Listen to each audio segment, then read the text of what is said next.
আফ্রিকার rift valley মাছ ধরার জন্য সব দিক থেকেই পৃথিবীর সব থেকে বিপজ্জনক জায়গাগুলোর মধ্যে একটা। এখানে ঝড় আসে যখন তখন। দৈত্যাকার কুমিররা হানা দেয় জলের গভীর থেকে। জলহস্তিরা আপনাকে পিষে মেরে ফেলতে চাইবে, আর গুন্ডার দল আপনাকে মারতে চাইবে আপনার ধরা মাছগুলোর জন্য। কিন্তু এখানে মাছ ধরার পুরস্কারটা একেবারে অভাবনীয়। খবর পাওয়া গেছে এক বিরল কিন্তু সত্যিকারের দানব বাস করে এখানে।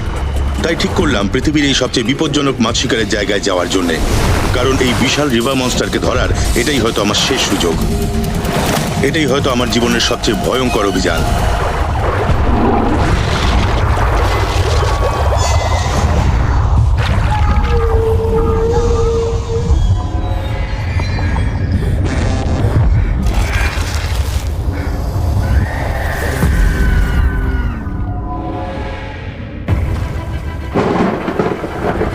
আমার নাম জেরেমি ওয়েড।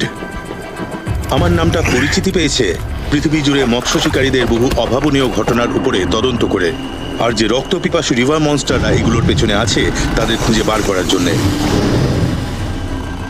আমি একটা জায়গার কথা শুনেছি যেখানে মাছ চাষীদের মৃত্যুর হার পৃথিবীর অন্য যে কোনো জায়গার থেকে বেশি। সেই স্থানে যেখানে জন্ম হয়েছে মানব জাতির, পূর্ব আফ্রিকার রিফট ভ্যালি, যেটা তৈরি হয়েছে দুটো কন্টিনেন্টাল প্লেটের মাঝখানে। এটা একটা মহাদেশিক ক্ষত যা বিস্তৃত রয়েছে বেশ কয়েকটি দেশ জুড়ে, আর এর মধ্যে অবস্থান করছে বেশ কিছু নদী আর লেক। আমি দেখতে চাই এখানে মাছ ধরাটা কতটা বিপজ্জনক, আর ধরতে চাই সেই দানবটাকে যে বাস করছে এই অঞ্চলের ঠিক কেন্দ্রে। নাইল পার্চ হলো আফ্রিকার সবচেয়ে বড় মিষ্টি জলের মাছ। এর জন্য এখানকার জেলেরা নিজেদের জীবন বিপন্ন করে এখানে আসে। শুধু একটা মাছ একটা গোটা গ্রামের মানুষকে ভোজের স্বাদ মেটাতে পারে।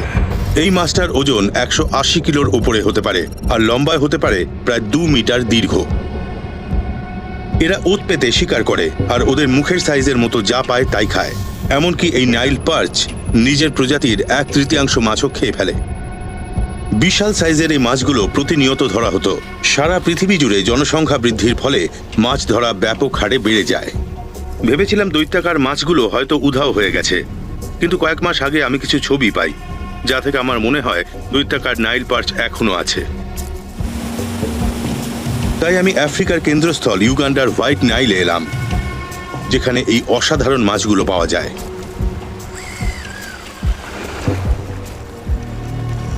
আমি এখন ঠিক সেই জায়গায় মাছ ধরছি যেখানে আজ অব্দি সবচেয়ে বড় নাইল পার্চ ধরা হয়েছে, শুধু ছিপ আর বঁড়শি দিয়ে। মাছটার ওজন ছিল 113 কিলো, আর লম্বায় ছিল প্রায় 2 মিটারের বেশি। দুর্ভাগ্যবশত সেই মাছটা কুমিরের দ্বারা আক্রান্ত হয়। সেই জখম থেকে বেঁচে ফিরে আসতে পারেনি, তাই সে এখন এই নদীতে নেই। কিন্তু এটা খুবই সম্ভব যে তার থেকেও বড় সাইজের, এমনকি আরো বড় মাছ ওইখানে থাকতে পারে।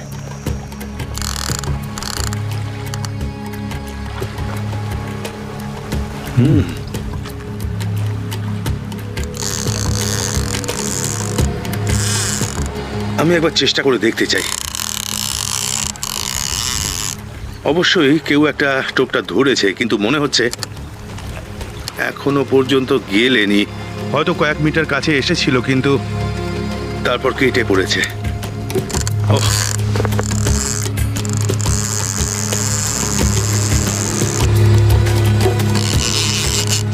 জলে একটা গোলাকার তৈরি হয়েছে, মনে হচ্ছে গিলেছে। হ্যাঁ, মাছ গেঁথেছে। এবার আস্তে আস্তে টানতে হবে। এটা আসছে, এগিয়ে আসছে। এটা একটা নাইল পার্চ, সাইজটা বেশ ভালো। নীল নদের এই অঞ্চলে মাছগুলো তাড়াতাড়ি গেঁথে তুলতে হয় কুমির এসে বাগিয়ে নেওয়ার আগে। এই নাইল পার্চের সাইজটা দারুণ। আমার ওই দৈত্যটাকে খোঁজার একটা শুভারম্ভ হলো। এটাকে বেশ অদ্ভুত ভাবে ধরা হয়েছে। এটা প্রথমে ওই টোপ মাছটার মাথা থেকে এই এত অবধি খেয়ে ফেলেছিল। মনে হয় ওই টোপ মাছটার কাঁটাটা ওর গলায় হাটকে গিয়েছিল, বড়শিটা নয়। এইভাবেই ধরা পড়লো। ওরে বাবা, এটাকে এবার এইভাবে সাপোর্ট দিয়ে রাখা যাক। দেখুন একবার, এটাকে দেখা যাক ভালো করে। হ্যাঁ, এটা দারুণ মাছ। 32 কিলো মতো হবে।